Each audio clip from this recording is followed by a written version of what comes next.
Hello friends, this is Bhavna. Welcome to the vision IAS magazine challenge series 2023। आज हम इसमें March month की जो पॉलिटी सेक्शन है उसका सेकंड टॉपिक कवर करेंगे, that is electoral funding.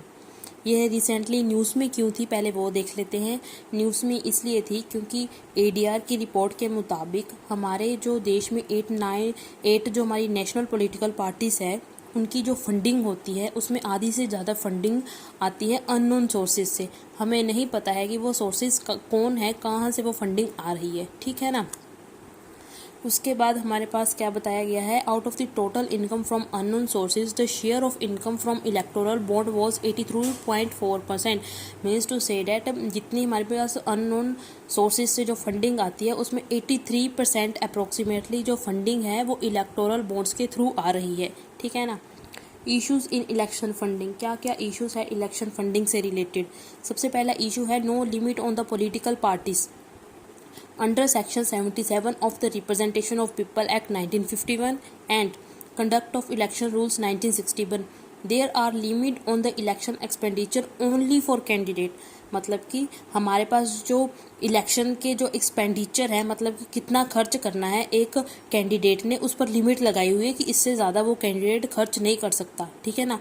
Candidate पर तो लिमिट लगी हुई है, but there is no such limitation on the political party, ठीक है ना। Such limitation is absent in the case of political party expenditure. मतलब कि जो पर्टिकुलर पॉलिटिकल पार्टी है कोई भी, वो कितना भी एक्सपेंडिचर कर सकती है। लैक ऑफ ट्रांसपेरेंसी, ट्रांसपेरेंसी की कमी है, यह भी एक बड़ा इशू है। Political parties are not required to provide sources of the fund receive by them. Political party को ये मैंडेटरी नहीं होता कि वो जो अपनी फंडिंग के रिसोर्सेज हैं, कहाँ से वो फंडिंग आ रही है, उसको बताए, ठीक है ना। उसके लिए ये मैंडेटरी नहीं होता।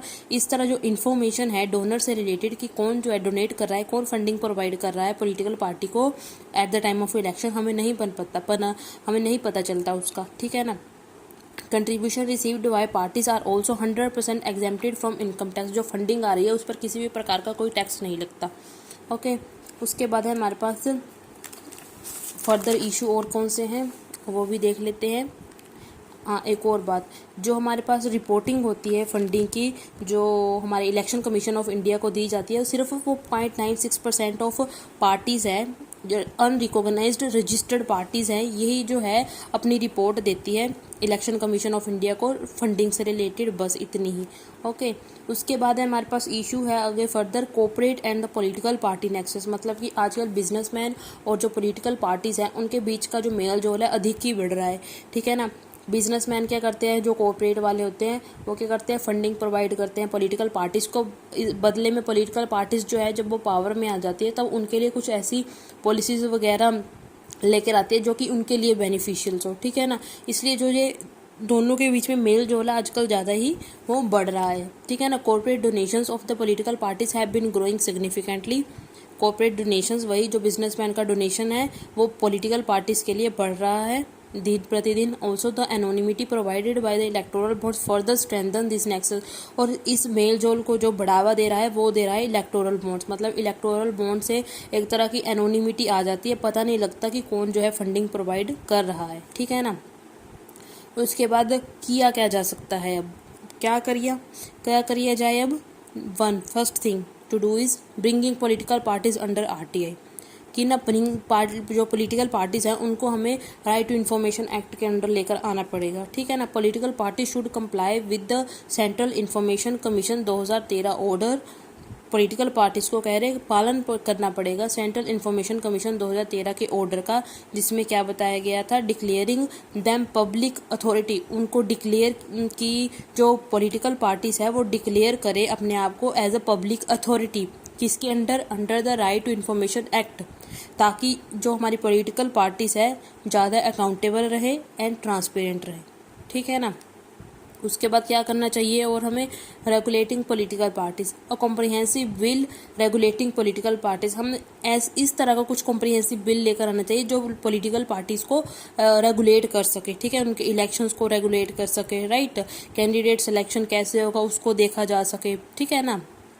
This is the need of the hour, okay.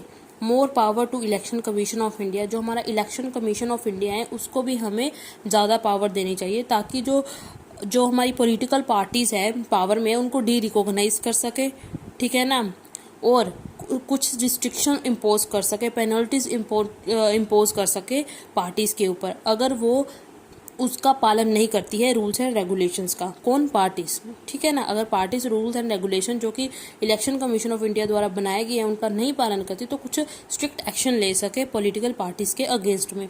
उसके बाद है कैप ऑन कॉर्पोरेट फंडिंग। जैसे जो बिजनेसमैन है वो फंडिंग पर फंडिंग किए जा रहे हैं पॉलिटिकल पार्टीज को, हमें कुछ लिमिटेशन लगानी चाहिए कि इतना ही जो पॉलिटिकल पार्टी को फंडिंग दी जा सकती है, ठीक है ना। There should be a need of an upper limit on the amount that can be donated to the parties. The following type of donation can either be banned or capped. आगे दो कुछ तरह की डोनेशंस है, या तो उनको ban कर दिया जाए या तो उन पर कुछ लिमिटेशंस लगा दी जाए। पहली कौन सी डोनेशन है? Public semi public entities to avoid the use of public fund for political purpose. पता क्या होता है कि एक बार जो हमारा जनता का पैसा होता है वो पॉलिटिकल पार्टीज यूज़ कर लेती है, ठीक है ना, अपने प्रचार के लिए। उसको रोकना चाहिए, ठीक है ना, क्योंकि जनता का पैसा सिर्फ जनता की भलाई के लिए ही लगे, ठीक है ना कि फॉर द पॉलिटिकल पर्पस के लिए लगे। ओके, उसके बाद है हमारे पास एनोनिमस सोर्सेज, मतलब कि ट्रांसपेरेंसी होनी चाहिए, हमें सोर्स पता हो कि कहाँ से आ रहे हैं पैसे, ठीक है ना। अगर एनोनिमस फंडिंग हो रही है तो उसको भी बंद करना चाहिए, ठीक है ना। अगर फंडिंग करवानी है तो ट्रांसपेरेंट हो, ये इंश्योर करना चाहिए। Anonymous source to ensure transparency and a greater chance to monitor the compliance. Okay, उसके बाद है हमारे पास auditing account of political parties. Auditing मतलब पॉलिटिकल जो पार्टीज हैं उनके अकाउंट को भी हमें टाइम टू टाइम ऑडिट करना चाहिए। Political party should be required to maintain proper account in predetermined account heads and such account should be audited by auditors recommended and approved by the CAG। मतलब कि जो political parties हैं उनके account को हमें audit करना चाहिए। हमें कौन करेगा? वो जो CAG है वो ऑडिट करेंगे, ठीक है ना। मतलब कि CAG बताएंगे कि कौन जो है उसको ऑडिट करेगा, ठीक है ना। और जो पॉलिटिकल पार्टीज है तब उनको अपने 1-1 रुपये का हिसाब देना पड़ेगा, ठीक है ना, ऑडिटिंग के टाइम पर। उसके बाद है हमारे पास इलेक्टोरल बॉन्ड्स क्या होते हैं वो देख लेते हैं। यहाँ पर कुछ प्रैक्टिसेस है नॉर्वे में अपनाई गई है और फ्रांस में कुछ प्रैक्टिसेस है किससे रिलेटेड? इलेक्टोरल फंडिंग से रिलेटेड, ठीक है ना। उसके बाद है हमारे पास इलेक्टोरल बॉन्ड्स की। इलेक्टोरल बॉन्ड्स क्या होते हैं वो देख लेते हैं। इलेक्टोरल बॉन्ड एक इंटरेस्ट फ्री, इस पर कोई इंटरेस्ट नहीं दिया जाएगा डोनर को, ठीक है ना, उसको नहीं कुछ भी मिलेगा। इंटरेस्ट फ्री फाइनेंशियल इंस्ट्रूमेंट है फॉर मेकिंग एनोनिमस डोनेशन। सिर्फ एनोनिमस डोनेशन के लिए इनको यूज़ किया जाता है टू पॉलिटिकल पार्टीज, ठीक है। डोनेशन करने के लिए पॉलिटिकल पार्टीज को उसलिए ही इसको यूज़ किया जाता है। ये रिजेंबल करते हैं, मतलब किसकी तरह? ये प्रोमिसरी नोट्स जो होते हैं उनकी तरह होते हैं ये, ठीक है ना। उसके बाद है हमारे पास वो परचेज दिस बॉन्ड। कौन है भाई जो इस बॉन्ड्स को परचेज कर सकता है? इस बॉन्ड को कोई भी सिटीजन ऑफ इंडिया, मतलब इंडिया का कोई भी सिटीजन है, या कोई मतलब कि लीगल मतलब कि कोई भी ऑर्गेनाइजेशन, बिजनेसमैन वगैरह, मतलब कोई भी जो कंट्री में रहा है ऑफिशियली, कोई ऑर्गेनाइजेशन भी इसको परचेज कर सकते हैं, पर लेकिन वो ऑफिशियली रिकॉग्नाइज हो, ठीक है ना, वो परचेज कर सकते हैं। सिटीजन ऑफ इंडिया और कोई भी इनकॉर्पोरेटेड और and the body incorporated in the country, मतलब कि कोई ऑफिशियली ऑर्गेनाइज्ड कोई भी ऑर्गेनाइजेशन हो, ठीक है ना। उसके बाद है हमारे पास what are the different bond denomination. मतलब कि ये कुछ बॉन्ड डिनोमिनेशंस हैं जो कि SBI से हम परचेज कर सकते हैं जाकर। कोई भी सिटीजन ऑफ इंडिया या कोई भी बिजनेसमैन जो कि ऑफिशियली रिकॉग्नाइज हो वो क्या कर सकता है? परचेज कर सकता है इसको जाकर। और जो बॉन्ड है, बॉन्ड डिनोमिनेशन मतलब कि हमें जो 1000 का वो बॉन्ड ले इशू करवा सकते हैं। अगर किसी ने 1000 रुपये डोनेट करने हो तो 1000 वाला बॉन्ड इशू करवा दे। अगर उसने 10,000 रुपये डोनेट करना हो तो उससे रिलेटेड जो बॉन्ड है उसको ले परचेज कर ले, ठीक है ना। ऐसे 1 मिलियन 10 मिलियन तक हमारे पास ऐसे बॉन्ड्स हैं, जितने भी डोनेट करने हो SBI से जाकर वो कर सकते हैं और उसके बदले बॉन्ड लेकर आ सकते हैं। इस तरह हम बॉन्ड परचेज कर लेंगे। Okay, when may such bonds be bought. कब जो है इस बॉन्ड्स को खरीदा जा सकता है? Available for the purchase for 10 days each in, मतलब 10 दिन का टाइम दिया होगा इन बॉन्ड्स को परचेज करने के लिए। जनवरी में, अप्रैल में, जुलाई में, अक्टूबर में, ठीक है ना। What is the life span? Life span कितनी है, मतलब कब तक जो है इसको रिडीम कर सकते हैं? इसको 15 दिन के अंदर अंदर रिडीम करना पड़ता है किसी भी पॉलिटिकल पार्टी को, ठीक है ना। मान लो अगर किसी पॉलिटिकल पार्टी के लिए किसी ने डोनेशन दी तो उसको 15 दिन के अंदर रिडीम करनी पड़ेगी, वरना वो जो अगर उसने 15 दिन के अंदर जो है अपनी वो अकाउंट में पैसे नहीं लिए, ठीक है ना, जब वो 15 दिन के अंदर अंदर रिडीम नहीं किया उसने, तो जो पैसा होगा वो चला जाएगा किस में, वो चला जाएगा प्राइम मिनिस्टर रिलीफ फंड में, ठीक है ना, उसके अकाउंट में चला जाएगा, प्राइम मिनिस्टर रिलीफ फंड में वो चला जाएगा।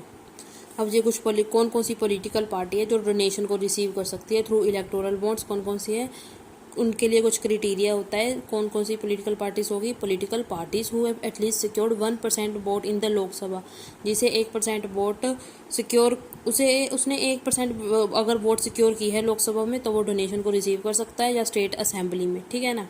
And are registered under the section 29A of the representation of people act 1951। इसके रिप्रेजेंटेशन ऑफ पीपल एक्ट 1951 के सेक्शन 929A में वो रजिस्टर्ड हुआ हो, तब वो पॉलिटिकल पार्टीज जो है वो डोनेशन रिसीव कर सकती है, ठीक है ना। When was it announced, electoral bond scheme announce की गई थी 2018 के बजट में, ठीक है ना। इस तरह हमारा ये कुछ डिसएडवांटेजेस और एडवांटेजेस है इलेक्टोरल बॉन्ड की, इनको भी थोड़ा देख लेना। इस तरह फिर हमारा जो टॉपिक है ये कंप्लीट हो चुका है इलेक्टोरल बॉन्ड वाला। मिलते हैं अपनी नेक्स्ट वीडियो में, तब के लिए stay tune with me, like, subscribe, share. Thank you, have a nice day.